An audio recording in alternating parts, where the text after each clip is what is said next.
He entered the city, where a festival atmosphere enveloped the streets. Exhausted and out of breath, he couldn't walk any further. He sat down on a ramp, put his head on his knees, and closed his eyes. Memories flooded back. The days when he had everything: chic clothes, warm meals, and a big house. As he brooded, he heard a voice, distant but insistent. Someone was speaking to him. He raised his head. The old man repeated, "You are a foreigner, aren't you?" "Yes, I am," the man responded wearily. "Seems you are tired and hungry," the old man observed, his eyes filled with concern. "Yes, I am," the foreigner said. The old man dipped his hand into a bag, handed a piece of bread to the man, and added, "Our governor's wife has given birth to a baby, and her husband is celebrating tonight at their house. Go there. You can eat well." The old man offered a kind smile and walked away, leaving the foreigner alone. That night, the foreigner approached the governor's home. The governor and his wife were greeting their guests.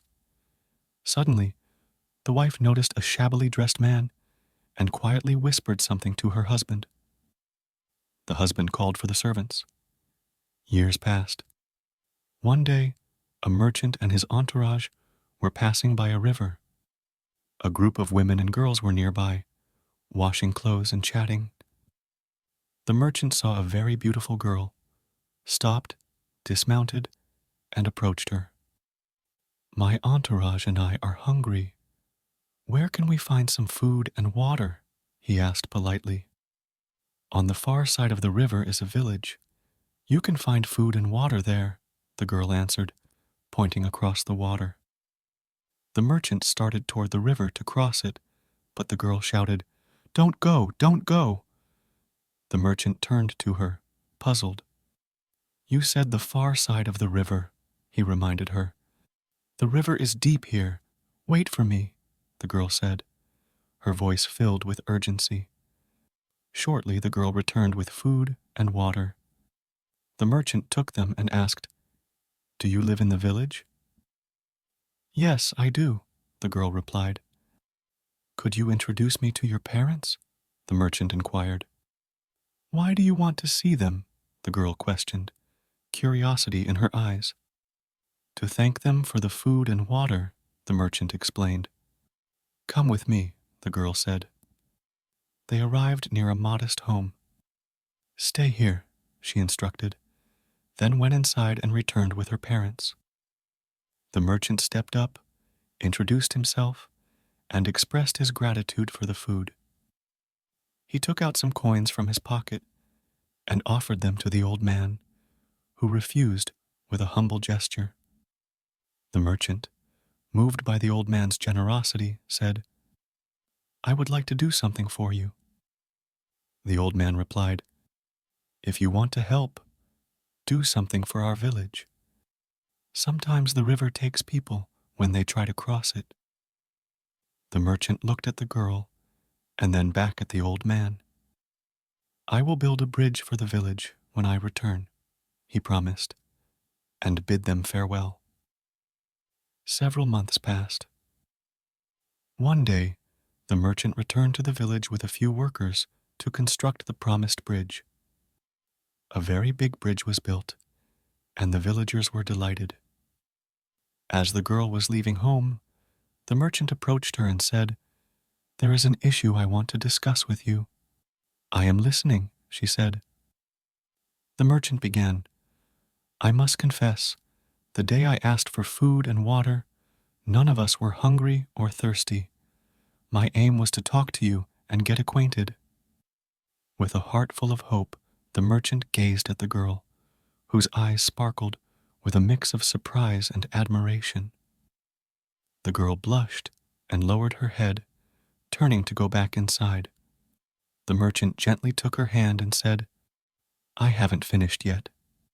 He continued, "I want you to be my mate for life. If you agree, I will talk to your parents about marriage." The villagers' laughter and joy echoed around them, celebrating the unity brought by the bridge and their newfound love. Slowly, the girl answered, "Yes." The merchant went to the girl's parents and expressed his intention. The old man said, "That girl is our only treasure in this world. If you take her from us, her mother and I will have no will to live." "You two can come and live with us," the merchant suggested. "No, you must stay here if you really want our daughter," the old man insisted. The merchant accepted and organized a magnificent wedding ceremony for the girl. That night, he went to his bride's room, where she was waiting for him. He stepped up and began to undress her, but suddenly noticed something. He halted and told his wife to put her dress back on, then left the room. The merchant went to the old man's home and knocked on the door. The old man opened it, and the merchant said, "My wife is not your daughter, is she?" "She is my daughter," the old man replied. "You lie, Graybeard," the merchant said angrily. The old man remained silent for a moment, then admitted, "Yes, she is not." "I want to know how and where you found her," the merchant demanded. "One night, as I was returning home, I found her on the road between the city and the village. She had no clothes on. I believe her parents left her to die. My wife and I had no children. She is God's blessing to us, and no one in the village knows," the old man explained. The merchant gazed at the old man, then left without another word. The next morning, the villagers retrieved a corpse from the river. It was the merchant. His body was brought to the old man's home.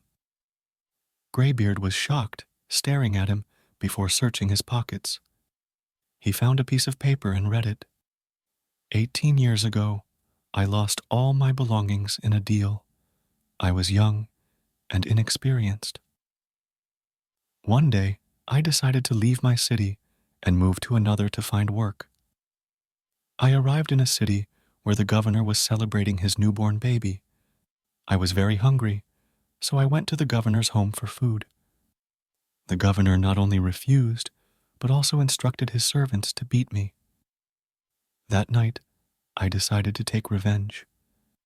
I waited for an opportunity to abduct his child. When the nanny left the baby alone, I kidnapped the child and escaped. On the road, I abandoned the child, hoping it would fall prey to predators or freeze in the night. Tonight, when I saw the 3 moles on her navel, I realized my wife is that baby. Now, you know why I drowned myself?